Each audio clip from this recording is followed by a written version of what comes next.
हम आपको कराएंगे अजगरों की बस्ती की सैर, दिखाएंगे ऐसी जगह जहां आराम फरमाते हैं अजगर। अजगरों की वजह से इस जगह का पड़ गया ये नाम। इस पथरीले इलाके में हर साल ठंड के दिनों में एक दो नहीं बल्कि सैकड़ों अजगर अपने बिलों से बाहर निकल आते हैं। 7 हेक्टेयर से अधिक क्षेत्र में पत्थर और मिट्टी के बने बिल से अजगर निकलते हैं। आम ग्रामीणों के अलावा पर्यटकों को ये आकर्षित करते हैं। बताया जाता है कि ठंड के दिनों में जब तापमान निरंतर गिरावट में होता है तो इन सैकड़ों अजगरों को अपने शारीरिक तापमान को संतुलन बनाए रखने के लिए बाहर आना पड़ता है और लंबे समय तक के लिए ये बाहर गर्म पत्थरों में ये धूप सेकते देखे जा सकते हैं। वन विभाग ने इनके संरक्षण के लिए इलाकों में फेंसिंग तो कराई है, लेकिन सूची 1 में दर्ज अजगर की सुरक्षा के लिए ये नाकाम साबित हो रहा है। मंडला जिला मुख्यालय से महज 29 किलोमीटर दूर और कान्हा नेशनल पार्क से लगभग 30 किलोमीटर दूर रायपुर मार्ग के अंजनिया से लगे इलाके में अजगर दादर नाम के क्षेत्र में प्राकृतिक रूप से हर साल ठंड के दिनों में अजगरों को एक साथ समूह में धूप सेकते देखा जा सकता है। पथरीले इलाके में चूहों की बहुतायत मात्रा में होना और लंबे क्षेत्र में पत्थर और मिट्टी का होना अजगरों के लिए यह माकूल स्थान है, जहां प्राकृतिक तरीके से सैकड़ों अजगर रहते हैं।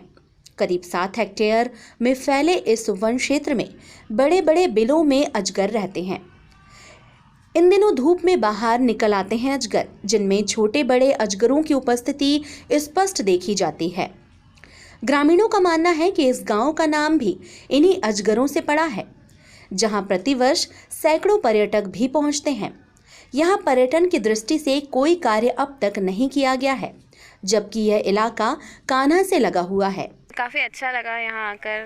कान्हा के बाद हम यहाँ पर आए और काफ़ी अच्छी जगह थी। हमें बहुत सारे अजगर देखने मिले और यहाँ आने की जो रोड है वो कच्ची रोड है। अगर वो डेवलप हो जाए तो काफ़ी आसान हो जाएगा। ये एक बहुत अच्छी टूरिस्ट प्लेस है जो डेवलप होनी चाहिए और कान्हा के बाद लोग आसपास घूमने के लिए जगह ढूंढते हैं, तो ये एक बहुत अच्छी जगह है घूमने के लिए। Thank you. यहाँ रैन बसेरा, पेयजल व्यवस्था और सड़क का अभाव तो है ही, साथ ही अजगरों की सुरक्षा भी नहीं है।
कान्हा नेशनल पार्क में इन दिनों पर्यटकों की भारी भीड़ है। नवंबर और दिसंबर के महीने में अवकाश के कारण यहां पर्यटकों का आना जाना रहता है। यदि अजगर दादर को पर्यटन केंद्र की तरह विकसित किया जाए तो पर्यटकों के लिए एक और स्थान निर्मित हो सकता है, वहीं अजगरों की सुरक्षा भी हो सकती है। अजगर दादर एक ऐसा स्थान है हमारे मंडला जिले का जहां पर बहुतायत मात्रा में अजगर मिलते हैं। ये राक पाइथन है और यहाँ की चट्टानों में जो सरंध्रता है और वहाँ का जो पर्यावरण है, पारिस्थितिकी तंत्र है, उस आधार पर सबसे ज़्यादा अजगर दादर में मिल रहे हैं। सर क्या लगता है उनका भोजन किस तरह से क्या होता होगा? अजगर का जो भोजन है आहार श्रृंखला में वहाँ पर उन्हें चूहे, छोटे जीव, पक्षी और खरगोश जैसे जीव वहाँ पर उपलब्ध हैं और आसपास खेती वाला क्षेत्र भी जुड़ा हुआ है, तो यहाँ पर अजगरों को पर्याप्त मात्रा में भोजन उपलब्ध है। सर क्या लगता है आपको कि अवस्थाएं काफ़ी वहाँ पे संरक्षित करने की आवश्यकता है? एक अच्छा पर्यटन स्थल भी बन सकता है, तो ऐसी ही कुछ चीज़ें होनी चाहिए वहाँ के लिए। हाँ, अजगरों का संरक्षण बहुत आवश्यक है। यहाँ पर प्राकृतिक रहवास बहुत अच्छा है, इको टूरिज्म की संभावनाएं भी बलवती हैं।